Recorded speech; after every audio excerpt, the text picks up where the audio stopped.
ڈلے ہوئے وہ نہیں ہو سکتے. تو انسان مہذب ہے تو یاد رکھو اسی تہذیب میں ایک اور چیز آتی ہے, شرم اور حیا. انسان میں حیا اور شرم ہوتی ہے, جانوروں میں نہیں ہوتی. اور شرم و حیا تہذیب کا ایک بہت بڑا رکن ہے.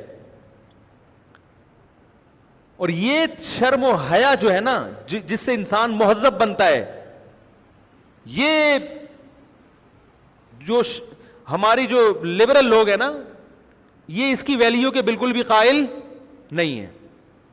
یہ کہتے ہیں یہ کوئی چیز ہی نہیں ہے. بلکہ لڑکیوں کو بولڈ بنایا جاتا ہے کہ بھائی آنکھوں میں آنکھیں ڈال کے بات کرنا سیکھو.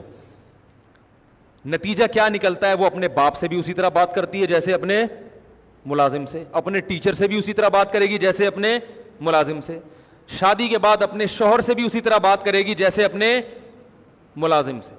نتیجہ کیا نکلتا ہے, لوگ پھر پریشان ہیں, ہماری بیٹی ہم سے تمیز سے بات نہیں کرتی. ہم کہتے ہیں بھائی آپ نے جس ماحول میں اس کو پڑھایا ہے اس میں تمیز کے علاوہ سب کچھ سکھایا ہے. اس میں تمیز نام کا کوئی چیپٹر ہے ہی نہیں. کوئی ہے فزکس میں کہیں تمیز کا چیپٹر آتا ہے؟ بھائی یونیورسٹی میں فزکس پڑھائی جائے گی, میتھ پڑھایا جائے گا, اکنامکس پڑھائی جائے گی, یہ سب چیزیں, تو اس میں کہیں دیکھا تمیز اور تہذیب کا بھی کوئی چیپٹر آ رہا ہو؟ کہیں بھی نہیں ہے نا. تو خاص طور پر یہ شوبز کی دنیا میں تو حیا اور شرم باقاعدہ کھرچ کھرچ کے نکالی جاتی ہے. میں جب مدرسے میں ایڈمیشن ہوا نا میرا, اور کچھ ہم کتابیں پڑھ لیے تو لوگوں کا رابطہ ہوا مجھ سے, فون پہ لوگوں کی کالز آتی تھیں, مسائل بتاتے تھے. تو مجھے یاد ہے ایک لڑکی کی کال آئی جس کو اللہ نے توبہ کی توفیق دی, وہ دین کی طرف آ گئی. اس نے ایک دو مسئلے پوچھے ہوں گے, میں نے بتائے, لیکن اس نے ایک اپنی کارگزاری سنائی.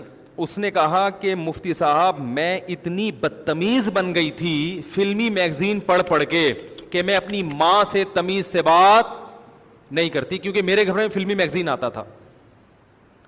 میں نے کہا کیسے بدتمیزی؟ اس نے کہا کہ میں نے ایک فلمی ایکٹر کی کارگزاری سنی, فلمی اداکاراؤں کی, اس میں وہ بھی ہوتے ہیں نا حالات, کہ آپ کو کیا پسند ہے, خربوزہ شوق سے کھاتی ہیں یا آپ تربوز آپ کو زیادہ اچھا لگتا ہے. وہ جن لوگوں کو ان سے محبت ہوتی ہے وہ ان کے ان حالات میں بڑی دلچسپی لیتے ہیں. ظاہر انسان کو جس سے محبت ہوتی ہے وہ پھر ہر ایک چیز, اس سے ایک فطرت ہے کہ انسان چاہتا ہے کہ میں اس کو دیکھوں وہ کیا کرتا ہے, کھاتا کیا ہے, کتنے آم کھاتا ہے, کتنے خربوزے کھاتا ہے.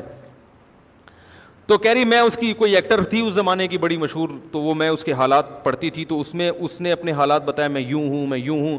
تو اس میں ایک بات یہ بھی تھی کہ میں کسی کو لفٹ نہیں کراتی, میں اپنی پرائیویٹ زندگی خود گزارتی ہوں, اس میں کوئی رشتہ دار ہو, دوست ہو, کوئی میرے ساتھ, یعنی کوئی بھی, یعنی خلاصہ اس کا یہ, میں کسی سے تمیز سے بات, اب میں اس کو وہ اتنے لپے تلے الفاظ میں بولوں, یعنی اس کا حاصل یہ تھا کہ میں کسی سے تمیز سے بات نہیں کرتی, یعنی بڑوں سے, کہ میرے بڑے بھی میری پرائیویسی میں, میری ذاتی زندگی میں ان کو مداخلت کی اجازت نہیں. اب جب یہ ایک نوعمر لڑکی یہ چیز پڑھے گی تو وہ باپ اور بڑے بھائیوں اور بڑی بہنوں سے باغی ہوگی کہ نہیں ہوگی؟ حالانکہ اس عمر میں انسان کو ضرورت ہوتی ہے کہ وہ آوارہ نہ بنے, بلکہ بڑوں کی کسٹڈی اور بڑوں کے کنٹرول میں رہے تاکہ ماحول اس کو خراب نہ کرے. یتیم بچے کے جو اتنے فضائل ہیں اسی وجہ سے بھی تو ہیں کہ اس کا کوئی سرپرست نہیں ہے, حالانکہ ویسے تو وہ ٹھیک ٹھاک ہے, سرپرست نہ ہونے کی وجہ سے اس کے بگڑنے کا چانس زیادہ ہے. اب وہ اداکارہ نے جو انٹرویو ریکارڈ کروایا اس نے تو کروا دیا, لیکن یہ جو بچی تھی اس نے تو مجھ سے رابطہ کر کے اپنی کارگزاری سنائی کہ مجھے تباہ کرنے والا کون تھا, وہ میگزین. پھر یہ مدرسہ البنات میں گئی ہے نا, لڑکیوں کے مدرسے میں, وہاں اس کو پتا چلا کہ ابا اماں سے کیسے بات کرنی چاہیے. تو اس نے وہاں کیا سیکھا ان فلمی میگزین سے کہ میری پرسنل لائف ہے, میں اپنی لائف جیسے چاہوں گزاروں, کسی کو میری لائف میں ٹانگ اڑانے کی, دخل اندازی کی اجازت نہیں ہے. اب ماں باپ نے میگزین لگوایا ہوا ہے, بچی پڑھ رہی ہے, ماں باپ, کوئی اس میں ایسا جملہ نہیں ہوتا جو غلط ہو, کہیں اس میں یہ نہیں لکھا کہ میں اپنے ماں باپ کی نافرمانی کرتی ہوں, ایسا کچھ نہیں ہوتا. لیکن جو ماحول دیا جاتا ہے نا, جس قسم کی ڈائلاگ ہوتے ہیں, اس سے لازمی یہ ذہن خود بخود بن رہا ہوتا ہے.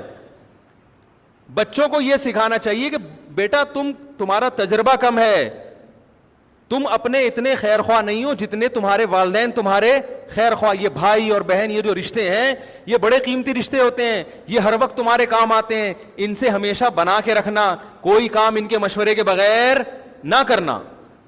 بچوں کو تو یہ سکھانا چاہیے نا, ان سے ادب سے بات کرنا, ان کا تم پر احسان ہے, لہذا ان سے کبھی ظلم زیادتی ہو جائے تو برداشت کر لینا, یہ زندگی کا حصہ ہے, یہ سکھانا چاہیے نا. کیا ہو گیا بھائی, سکھا کیا رہے ہیں؟ کسی کو اپنی ذاتی زندگی میں مداخلت کی اجازت, پر ٹھیک ہے محلے پڑوس والوں کو نہ دو, لیکن باپ اور ماں سے زیادہ کوئی خیر خواہ ہو سکتا ہے؟ وہ پاگل ہے, انہوں نے پیدا کیا تمہیں اور کھلا پلا کے تمہیں اتنا بڑا کر دیا, اس لیے کیا کہ تم جب پرس اٹھاؤ منہ اٹھا کے گھر سے باہر نکل رہی ہو, بتانا بھی تمہارے لیے ضروری نہیں ہے کہ میں کہاں جا رہی ہوں. تو وہ باپ رکھے گا ایسی بیٹی کو گھر میں؟ بولو نا بھائی, وہ باپ نہیں ہے. پھر وہ کہے گا میں خانسامہ ہوں, جس نے تمہیں گھر پرووائڈ کیا ہوا ہے تمہاری خدمت کے لیے, کہے گا پتلی گلی سے نکلو یہاں سے, دفع ہو یہاں سے. لڑائیاں ہوں گی گھر میں, جھگڑے ہوں گے, ڈپریشن کے مریض بنیں گے لوگ. تو مجھے اندازہ ہوا, دیکھو ایک اداکارہ کا ایک ڈائلاگ, ایک جملہ, اس نے ایک لڑکی کو کس قدر بدتمیز بنا دیا. اپنے ماں باپ کا, اس کے ماں باپ اس سے پریشان تھے, لیکن الحمدللہ وہ لڑکیوں کے مدرسے میں عالمہ بننے کے لیے اس نے ایڈمیشن لیا اور اللہ نے اس کی حالت کو, بولو بھائی, چینج کر دی. ایسے سینکڑوں بچیاں بگڑ چکی ہیں, سینکڑوں گھر تباہ ہو چکے ہیں. ہمارے پاس رپورٹیں نہیں ہوتی, لیکن ڈرامے اور فلمیں لاشعوری طور پر گھروں کو جوڑنے کے بجائے توڑ رہے ہیں, تباہ کر رہے ہیں. مجھے ایک بات